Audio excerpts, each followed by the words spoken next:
The sirens cut through the afternoon like a blade. 13-year-old Jaden Wilson stood frozen on the pavement, his heart hammering against his ribs as two police cars pulled into the cul-de-sac. Blue lights bounced off the houses. His brother Malik grabbed his arm. The basketball they'd been playing with rolled slowly into the grass and stopped. What did we do wrong? The question burned in Jaden's mind as officers stepped out, hands resting near their belts, eyes scanning the group of kids like they were assessing a crime scene. 5 minutes ago, they'd been laughing, racing for layups, trash-talking over missed shots, just kids being kids on a Tuesday afternoon in their own neighborhood. Then a woman made a phone call, and everything changed. How does playing basketball in your own neighborhood become a crime? If you ever felt judged for simply existing in a space, drop a comment below and hit that like button. This story needs to be heard. 6 months earlier, the Wilson family had pulled up to their new home on Maple Drive with hope packed alongside their furniture. This was it, the dream they'd saved for. A quiet suburb just outside Atlanta. Tree-lined streets, front porches with rocking chairs, neighbors who smiled and waved. The kind of place where kids could ride bikes until the street lights came on. Mr. and Mrs. Wilson stood in their driveway that first day, watching their twin sons race each other to the front door, and thought, finally, a place where our boys can just be kids. Jaden and Malik were the kind of sons any parent would be proud of. Honor roll students, polite to adults, the type to hold doors open and say, yes, ma'am, without being reminded. Their teachers loved them. Their coaches called them natural leaders. Every afternoon after school, they'd burst to the front door, drop their backpacks, grab their bikes, and meet up with the neighborhood kids at the cul-de-sac. Someone had set up an old portable basketball hoop years ago, and it had become the gathering spot. Kids from all over the block, black, white, Latino, Asian, came together to play. Parents waved from porches. The sound of laughter echoed off the houses. This was community. This was belonging. Or so they thought. Across the street lived Mrs. Dolores Finch. She'd been on Maple Drive for nearly 40 years, long before the neighborhood had diversified, long before new families started moving in. She was the type who kept her curtains twitching, who muttered about noise levels and unfamiliar faces, who seemed to believe the street belonged to her more than anyone else. The Wilsons had noticed her stares, the way she clutched her purse a little tighter when the boys rode past, the complaints she'd made to other neighbors about all that racket, but they brushed it off.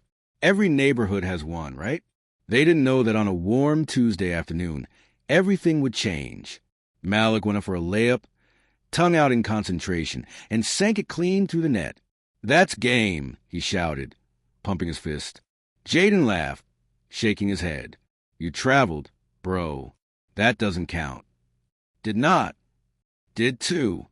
The other kids jumped in, arguing playfully, the way kids do when nothing real is at stake. The sun was warm on their shoulders. Someone's mom was grilling in a backyard nearby, the smell of burgers drifting over. It was perfect. Then Mrs. Finch's door slammed open. She marched across the street, phone already in her hand, her face twisted in anger. The kids stopped playing, the ball bouncing once, twice, then rolling to stop. You boys don't belong here, she snapped, pointing at Jaden and Malik. This is a quiet neighborhood. You're making too much noise. You're making people uncomfortable. Jaden blinked, confused. Ma'am, we live right there. He pointed to his house, less than 50 feet away. She didn't even look. I don't care what you say. You need to leave. Now. Malik stepped forward, his voice careful. We're just playing basketball. We're not bothering anyone. You're bothering me. Her voice rose. And if you don't leave, I'm calling the police. The other kids shifted uncomfortably. A few started backing away. This wasn't normal. This wasn't how adults were supposed to act. Jaden and Malik exchanged glances. They'd dealt with this before. Small moments, quiet prejudices. The way some people looked at them like they didn't belong. But never this direct. Never this aggressive. They kept playing. What else were they supposed to do? This was their street. Their neighborhood. Their hoop. Mrs. Finch turned her back and dialed 911. The boys couldn't hear exactly what she said, but her tone was clear, urgent, afraid. She was painting a picture, and they were the villains in it. 5 minutes passed. The game continued, but the energy had shifted. Everyone felt it, the weight of what was coming. Then the siren started. 2 patrol cars screamed into the cul-de-sac. Doors flew open. Officers stepped out, scanning the scene with the kind of intensity reserved for actual threats. The basketball hit the pavement one last time and rolled away. Jaden's throat went dry. His hands started shaking. Beside him, Malik stood perfectly still, the way their father had taught them. Hands visible. No sudden movements. Be respectful. Comply. An officer approached, hand hovering near his belt. What are you boys doing here? Playing basketball? Jaden managed, his voice smaller than he wanted it to be. Where do you live? Right there. That's our house. The officer's eyes narrowed. You have ID? They were 13. They didn't carry ID to play basketball in their own neighborhood. No, sir, Malik said quietly. But our parents are home. They can... Stay right there. Don't move. The command was sharp. Final. Jaden felt his chest tighten. They hadn't done anything wrong. Nothing. But the officers were treating them like criminals caught in the act. Pause for a second. Have you or someone you know ever been questioned for doing something completely innocent? Let us know in the comments. Your voice matters. Mrs. Wilson was folding laundry in the living room when she heard the sirens. Her hands froze mid-fold. Something in her gut twisted. She walked to a window and looked out. Police cars. In the cul-de-sac. Surrounding her sons. The laundry basket hit the floor. She was out the door before she could think. Her husband right behind her, neither of them bothering to close the door. Those are our sons. Mr. Wilson shouted as they ran across the lawn. What's going on? What happened? The officer closest to them turned, his expression bureaucratic. Unmoved. We received a call about suspicious activity in the area. Mrs. Wilson's voice cracked. Suspicious activity? They're children. They're playing basketball. Ma'am, we're just responding to a call. A call from who? Mr. Wilson demanded. Across the street. Mrs. Finch stood on her porch, arms crossed, watching. No shame. No remorse. Just satisfaction. The realization hit like a punch to the gut. Their sons, honor roll students, polite, kind, careful, were being treated as threats in her own neighborhood because a woman decided they didn't belong. Jaden and Malik stood silent, their faces a mixture of shame, confusion, and anger. The other kids had scattered, caught inside by nervous parents. Only Tom Jenkins remained on his porch, phone up, recording every second. I need to see ID, the officer said to Mr. Wilson. Proof of residence. The humiliation of it. Standing in your own driveway. Proving you have the right to exist in the space you pay a mortgage for. Mr. Wilson pulled out his wallet, handed over his license, then had to run back inside to grab mortgage papers, utility bills. Anything to prove what you'd never need proving. Mrs. Wilson stood with her arms around her sons, feeling them tremble, feeling the way this moment was scarring them. The officer examined the documents, radioed something to his partner, finally nodded. Looks like there was a misunderstanding. A misunderstanding. That word hung in the air like a slap. Not we're sorry. Not this should never have happened. Not we failed you. Just a misunderstanding. The officers got back in their cars and left. No apology. No acknowledgement of the trauma they'd just inflicted.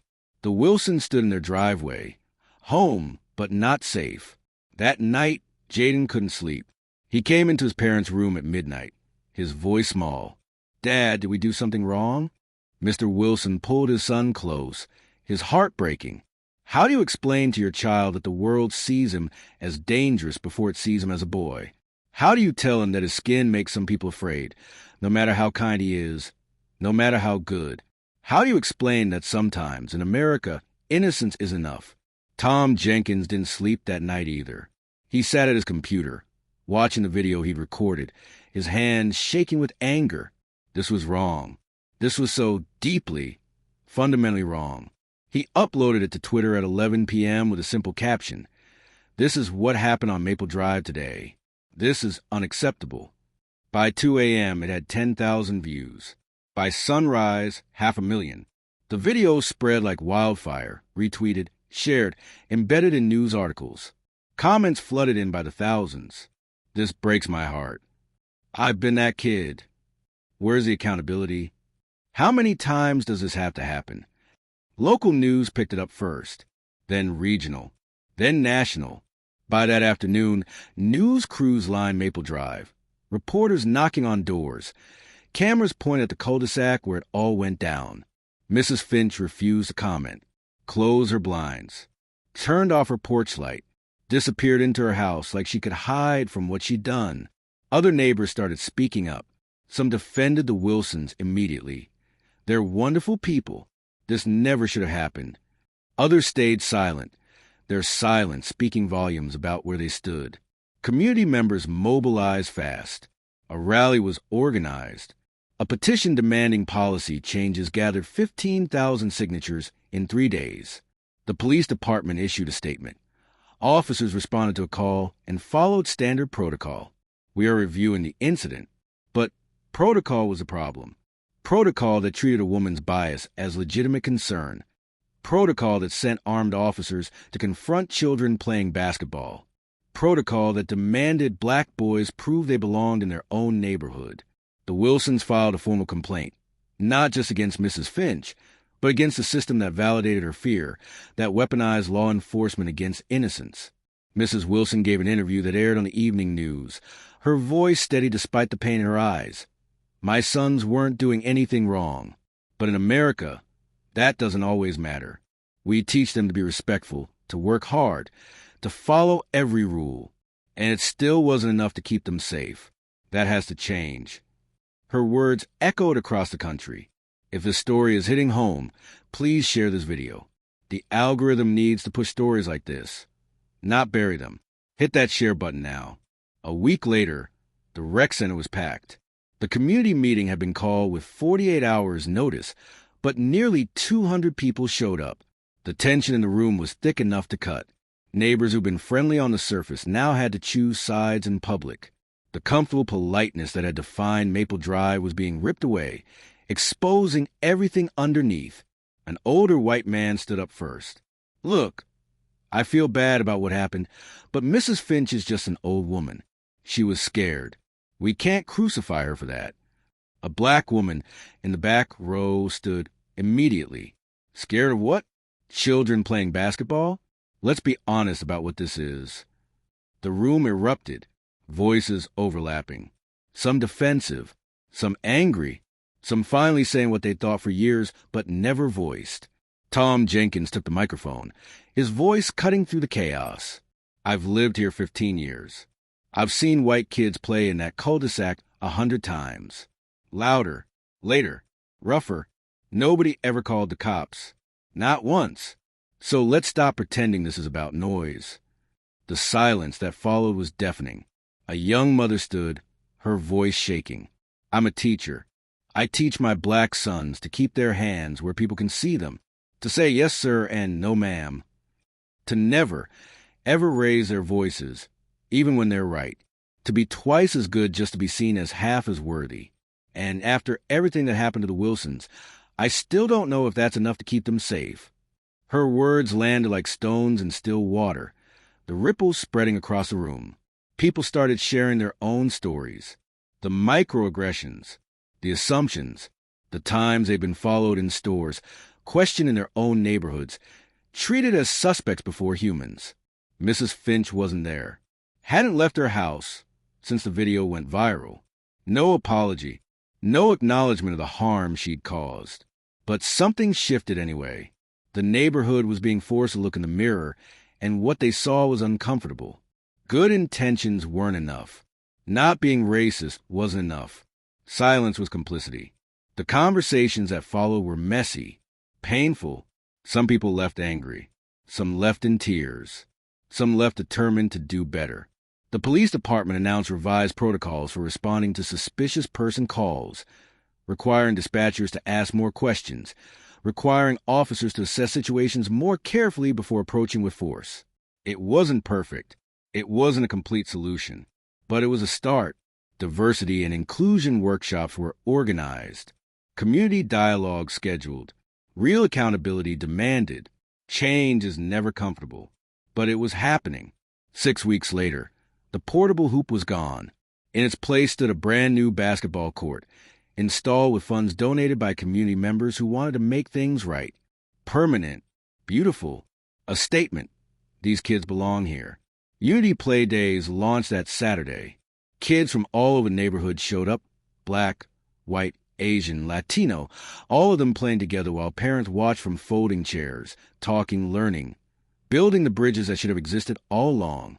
On the court, Jaden rose up for a three-pointer. The ball arced through the air, spinning, perfect. It dropped through the net with a satisfying swish. Malik laughed, throwing his head back, the sound of pure joy reclaiming a space that had tried to silence it. That sound, that beautiful, defiant sound, was a real victory. In small corners of America, justice doesn't always arrive with fanfare. Sometimes it arrives with uncomfortable conversations, with neighbors choosing courage over comfort, with families refusing to be erased, with one person holding up a phone and saying, "The world needs to see this." It starts with someone brave enough to say, "This is wrong," and it continues when the rest of us decide that we won't look away. The Wilson family story isn't unique. It's happened before. It'll happen again. In cul-de-sacs and playgrounds and street corners across this country, black and brown children are still being treated as threats for simply existing. But every time someone stands up, every time a video goes viral, every time a community refuses to stay silent, we get one step closer to a world where kids can just be kids, where playing basketball in your own neighborhood isn't a crime, where the color of your skin doesn't determine whether you're seen as innocent or dangerous. That world doesn't exist yet, but it could, if enough of us decide to build it. If this story moved you, don't just watch and scroll. Hit subscribe. We're telling the stories that matter. Drop a comment. What would you have done if you witnessed this? And share this video. Because stories like this, they need to be told again and again until they don't happen anymore.